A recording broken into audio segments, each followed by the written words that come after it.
अजीब तरह से गुजरा ये साल, किसी के सपने ले गया तो किसी के अपने।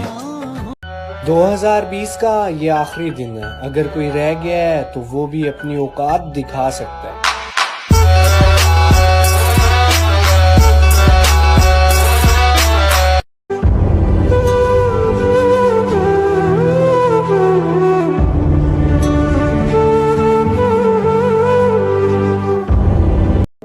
मोहब्बत की डोरी वफा के धागे